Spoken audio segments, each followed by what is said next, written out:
But I do want to touch on Kansas, West Virginia, and North Carolina State real quick before we jump into tonight's slate. My take on Kansas and West Virginia is we finally saw what Kansas can be in a best case scenario, right? The whole idea of them being a top 10 team this season was that you have these four switchable parts in Jalen Wilson, Oshai Abaji, Christian Brown, Marcus Garrett, and then to a point like Tyon Grant Foster, Bryce Thompson, some of the guys on the bench. Pieces. Yeah. And you have all of those guys that can surround David McCormick, who basically just needs to be big. And you have four guys that are switchable defensively, that can make threes, that are playmakers, that can do different things off the bounce, a whole bunch of versatility. And we hadn't really seen them hit that ceiling. We've seen flashes of it, but last night we finally saw it. So my question to you, Jeff, were you more impressed with Kansas actually being able to make shots, or were you like, what the hell is West Virginia doing? Like, why are you playing a 2-3 zone and not leaving the paint when Kansas had 16 threes on the night?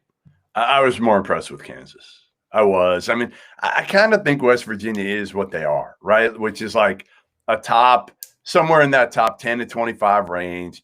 They're good enough to beat some teams because of their size, and sometimes the guards are making some shots. McNeil was certainly making them early, keeping them in the game. Kansas, to me, impressed me. They impressed me because they were clicking on all cylinders. Every guy there. Their top five guys. Christian Brown's been terrific. He really has. Jalen Wilson's been, for the most part, terrific. Marcus Garrett made shots last night, Rob. And, like, if Marcus Garrett's making shots, goddamn, like, yeah, they've got a chance to be really good. Again, I get shit from Kansas fans every day now. Every day they win. Oh, you idiot. You said they weren't as talented. They're not talented. I'm like, no, I never said they're not talented. I said they don't have an elite level talent like they used to have, a la Joel Embiid or the Morris twins or Brandon Rush or some of the – you can go on and on and on, right? They really haven't had that, and a lot of it is because of the NCAA investigation. That doesn't mean they can't be good. Look at North Carolina, right? North Carolina benefited in a way because they couldn't get those elite guys. They had older teams. And, oh, by the way, they did pretty well, right? They did pretty well. They won a national title because of it. So I think, again, to me, this Kansas team, if they better make shots. They better make shots if they're playing small. And they've got three guys that can really do it consistently, which is Wilson, Agbaji, and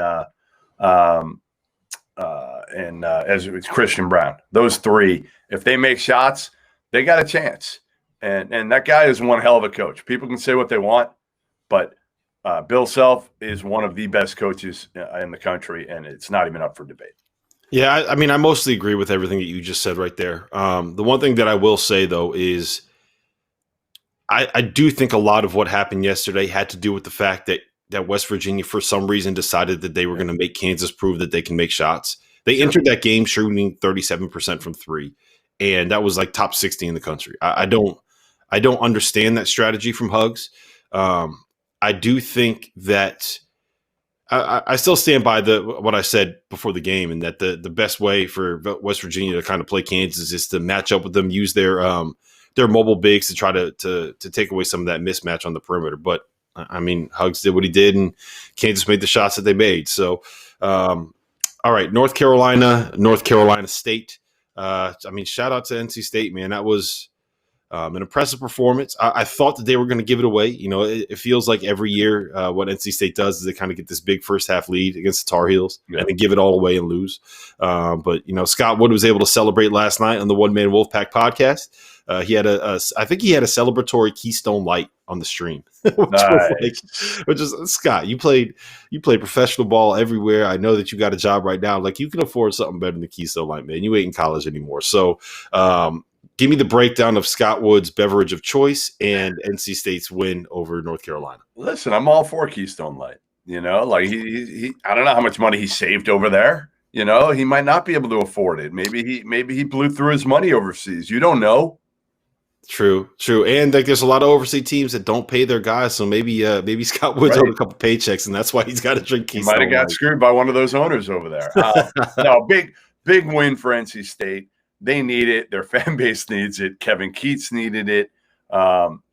this is a team that under Keats has been like struggling like to get over the hump. And now maybe that gets them a little bit, and they played Carolina at the right time. Like that's the one thing. They got Carolina at home at the right time, early in league play, when those young guards are still freshmen. And if you get them in February, 20 games into the season, it's probably going to be a different story in Chapel Hill when they play again. I don't know when that is, but I assume it's in a month or so, because their guards are good. Like Caleb Love's a good player. He's just not ready yet.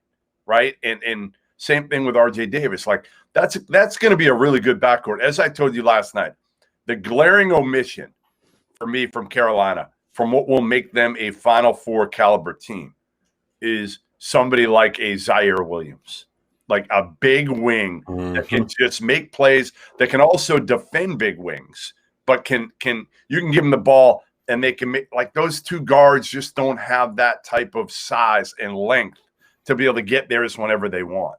And Carolina's bigs, I do like them. Like I think Sharp's going to be terrific in a year. He's good. Really, really good. And I don't think he's going to be at Carolina in a year or two. What's that? I don't think Day'Ron Sharp's going to be at Carolina in a year or two. You're probably right. Oh, there's the beep. There it is. All right. It's finally a real best bet stream, baby. We got the Goodman notification. All right.